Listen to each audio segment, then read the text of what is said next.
Hello guys, welcome back to my channel. कसे आहात तुम्ही सगळे? तर आज मी स्किन केअर रुटीनचा व्हिडिओ शेअर करणार आहे, म्हणजे वीकली स्किन केअर रुटीनचा व्हिडिओ. तर आज आपण असं मस्त आपल्या स्किनला पॅम्पर करणार आहे. आपण पार्लरमध्ये जाऊन फेशियल्स करतो, क्लीनअप करतो आणि आपल्याला एक चांगला रिझल्ट आपल्याला दिसतो. हे काही पार्लरच्या स्टेप्स आहेत, ते आपण घरी करू शकतो आणि आठवड्यातून तुम्ही एकदा तरी हे जे स्टेप्स मी सांगणार आहे ते तुम्ही फॉलो केलात तरीही तुमचं स्किन खूप छान राहील. आणि माझी स्किन खूप ड्राय आहे, त्याच्यामुळे मी असे शीट मास्क वगैरे आठवड्यातून एकदा तरी यूज करते. तर आज मला असंच खूप बोर होत होतं, त्याच्यामुळे असा विचार केला की एक व्हिडिओ तयार करावा. तसं आपण डेली जे यूज करतो मॉइश्चरायझर, सनस्क्रीन एवढंच आपण डेली यूज करतो, पण वीकमध्ये आपण चांगल्या स्किनला एक्सफोलिएट केलं पाहिजे. व्हाईट हेड्स, ब्लॅक हेड्ससाठी मी स्टीम घेऊन ते रिमूव्ह करणार आहे. त्यानंतर आपण स्क्रबिंग करणार आहोत, लिप स्क्रब करणार आहोत. माझे लिप्स पण खूप ड्राय आहेत. आणि त्यानंतर आईजसाठी मला जास्त सायगिंग वगैरे होत असतं, त्याच्यामुळे मी आय पॅचेस यूज करणार आहे. तर आज ह्या सगळ्या स्टेप्स मी तुम्हाला सांगणार आहेत स्टेप बाय स्टेप की कसं करणार आहे मी. तर चला बघूयात. तर आता माझ्या स्किनवरती मॉइश्चरायझर आणि सनस्क्रीन आहे, जे मी सकाळी लावलं होतं. तर मी आधी फेस वॉश करून येते, त्यानंतर आपण पुढचे स्टेप सुरू करूयात. तर आता आपण स्क्रबिंग वगैरे करणार आहोत. तर केस असे पुढे पुढे घेणार, त्यामुळे आधी आपण केस बांधून घेऊयात. माझ्याकडे असा एक बेल्ट आहे, तो मी लावते. तुम्ही कोणताही बेल्ट लावू शकता किंवा अशी वरती बांधू शकता काही.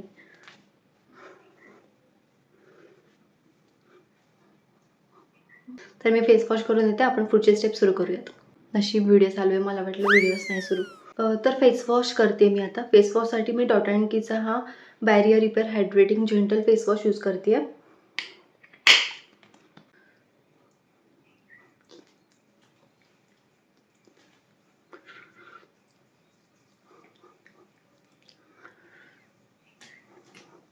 पार्लरमध्ये आधी क्लिन्झर यूज करतात. क्लिन्झरने फेस क्लीन करतात, त्यानंतर ते स्टीम देतात, बाकीची पुढची प्रोसिजर स्टार्ट करतात. क्लिन्झर शेवटी काय काम करतं, तुमचं जे चेहऱ्यावरचं डर्ट वगैरे आहे ते रिमूव्ह करायचंच काम करतात. त्याच्यामुळे तुम्ही फेस वॉश यूज केलं तरी चालेल.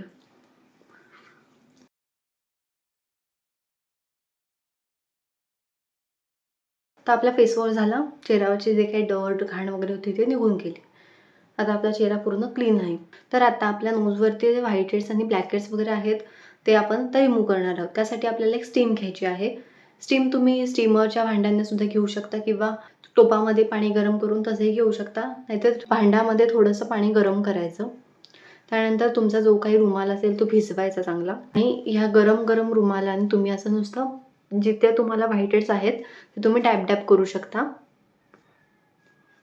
म्हणजे या स्टीमने काय होईल, तुमचे पोर्स आहेत ते ओपन होतील आणि व्हाईट हेड्स आणि ब्लॅक हेड्स इझिली रिमूव्ह होतील. तुम्ही स्टीम घेतली तरीही चालेल.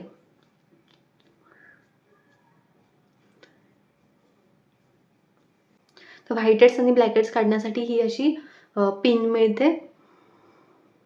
ते तुम्हाला कुठेही सहज मिळून जातं. हे मी 30 रुपीजला घेतलं होतं. ह्या अशा स्ट्रोक्समध्ये तुम्हाला जे काही तुमचे व्हाईट हेड्स आहेत ते रिमूव्ह करायचे आहेत. नेहमी लक्षात ठेवायचं. आणि तुम्हाला जेवढेच व्हाईट हेड्स रिमूव्ह करायचे आहेत, जे तुम्ही जेव्हा असं पिन ओढता तेव्हा जे काही बऱ्यापैकी इझिली जे येतील व्हाईट हेड्स तेच तुम्हाला रिमूव्ह करायचे आहेत. जर एखादा व्हाईट हेड्स येत नसेल, त्याला तुम्ही जर जास्त प्रेशर लावून जर ते केलंत तर तुम्हाला तिथे डाग पडायची शक्यता आहे.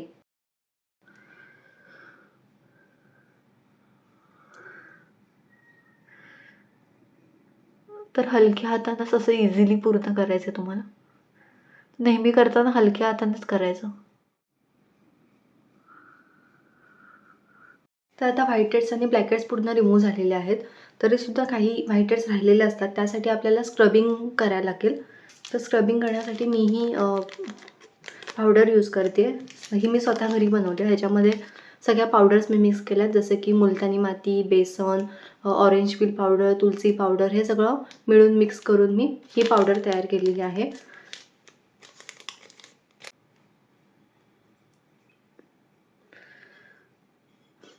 तर स्क्रबिंगसाठी मी ती पावडर घेतली होती आणि ह्याच्यामध्ये थोडंसं पाणी मिक्स केलं होतं.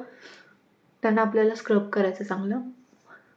हे जर तुमच्याकडे जर असे पावडर्स वगैरे नसतील तर तुम्ही एव्हरयूजचा स्क्रब जे काही मार्केटमध्ये मिळतो 10 रुपयाचा वगैरे, तो स्क्रबसुद्धा यूज करू शकता.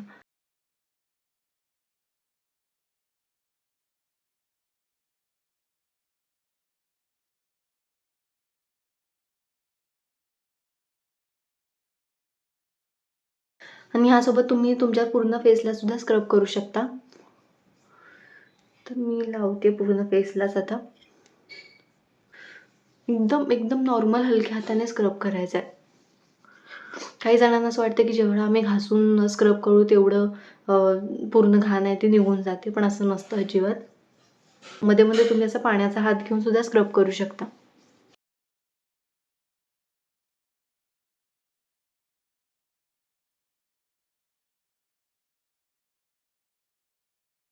जास्त वेळ स्क्रब करत बसायचं नाही. 2-3 मिनटं तुम्ही स्क्रब करू शकता. त्यानंतर परत फेस वॉश करून यायचं. मी आता फेस वॉश करून येते. त्यानंतर आपण पुढची स्टेप सुरू करूयात. मी काय करते, तर हा जो स्क्रब आता मी केलेला आहे ती त्यानेच मी लिप्सवरती स्क्रब करते.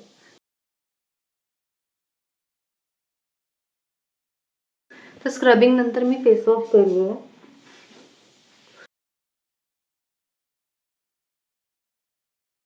आता फेस खूप क्लीन दिसतोय. व्हाईट हेड्स ब्लॅक हेड्स बऱ्यापैकी सगळे निघून गेलेले आहेत. सो खूप छान वाटतं जेव्हा आपण स्क्रबिंग करतो तेव्हा. आता स्क्रबिंग नंतर तुम्ही तुमच्या फेसला मसाज सुद्धा देऊ शकता.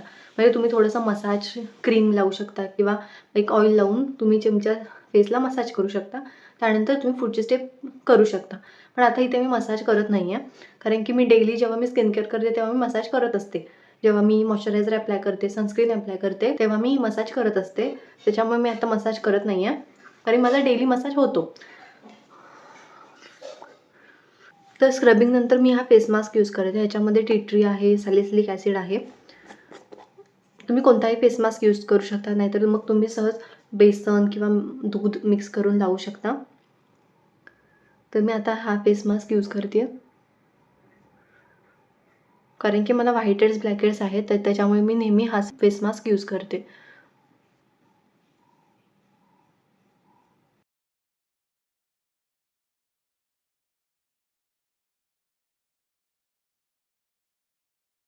तर फेस मास्क ड्राय होऊ द्यायचा. पूर्ण पण ड्राय नाही होऊ द्यायचा.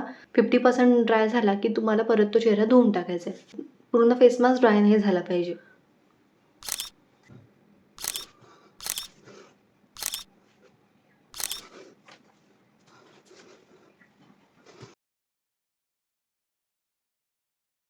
तर आता माझा फेस मास्क ड्राय झालेला आहे पूर्ण.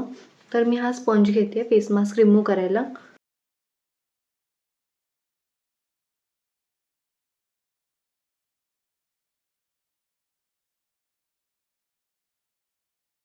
आधी मी स्पंजने रिमूव्ह करते, त्यानंतर मी साध्या पाण्याने वॉश करते फेस. नंतर पूर्ण इझी पडतं.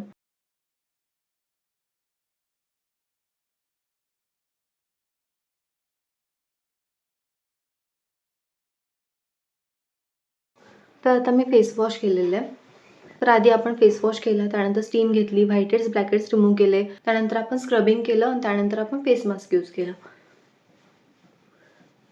तर आता फेस तर क्लीन झालेला आहे, पण आता फेसला हायड्रेशन द्यायची खूप गरज असते. तर मी वीकली हे मास्क यूज करते, लिप मास्क आणि आय मास्क. आणि मी शीट मास्क पण यूज करते, पण मी तो कालच यूज केल्यामुळे मी आता यूज करत नाही आहे तो. तर अशी माझ्याकडे अंडर आय पॅचेस आहेत, ते मी आता यूज करते. एक चांगलं हायड्रेशन मिळतं आपल्या डोळ्यांना.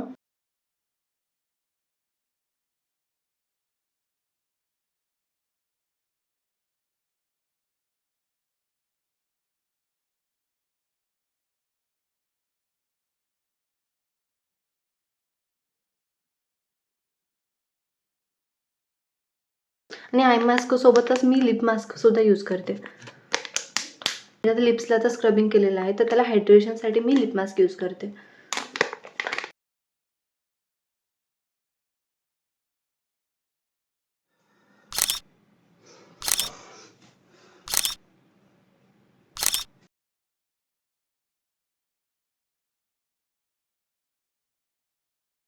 तर 15 ते 20 मिनिटानंतर मी हे सगळे लिप मास्क आणि आय मास्क रिमूव्ह केलेत. त्यानंतर थोडासा असा मसाज करायचा, म्हणजे ते जे सिरम आहे ते पूर्ण मुरतं आपल्या आईजमध्ये.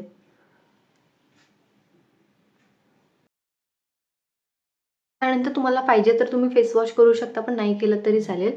तर आपल्या सगळ्या स्टेप्स कंप्लीट झालेल्या आहेत. तर पहिल्यापासून रिपीट करूयात. आधी आपण काय केलं, फेस वॉश केला, त्यानंतर स्टीम घेऊन व्हाईट हेड्स आणि ब्लॅक हेड्सच्या पेनने रिमूव्ह केले. त्यानंतर आपण स्क्रबिंग केलं, फेस मास्क यूज केला. फेस मास्कला झाल्यानंतर आपण आय पॅचेस आणि लिप मास्क यूज केलं. आता हे सगळं झालेलं आहे. आय मास्क लावून झालेलं आहे, लिप मास्क लावून झालेलं आहे. त्यानंतर आपण आपला नॉर्मल स्किन केअर फॉलो करायचं. मी आता मॉइश्चरायझर लावते. हे सेरावेचं मॉइश्चरायझर मी यूज करते कारण माझी स्किन ड्राय आहे.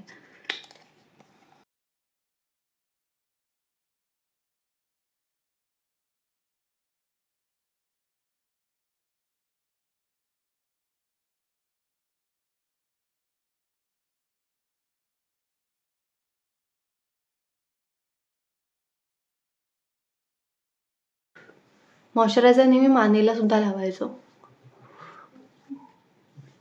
तर आता मॉइश्चरायझर नंतर मी सनस्क्रीन यूज करते. सनस्क्रीन तर अजिबात स्किप करायचं नाही. सनस्क्रीनसाठी मी 2 फिंगर रूल फॉलो करते.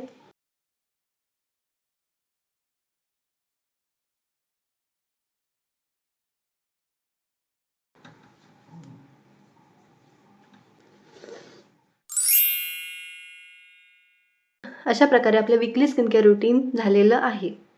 तर आता आपली स्किनमध्ये खूप आपल्याला फरक दिसतो. हे सगळे स्टेप्स फॉलो केल्यानंतर खूप आपली स्किन मॉइश्चराईज होते. सगळी डर्ट, डेड स्किन सेल्स असतील ते सगळे रिमूव्ह होतात. त्यामुळे एकदम फ्रेश स्किन होते आपली. आधीच्या स्किनमध्ये आणि आत्ताच्या स्किनमध्ये बघा किती फरक दिसतोय. तर सगळं स्किन केअर वगैरे झाल्यावरती मला लिप्सवरती थोडंसं लिपस्टिक लावायला आवडते. तर मी इथं थोडीशी लिपस्टिक लावते.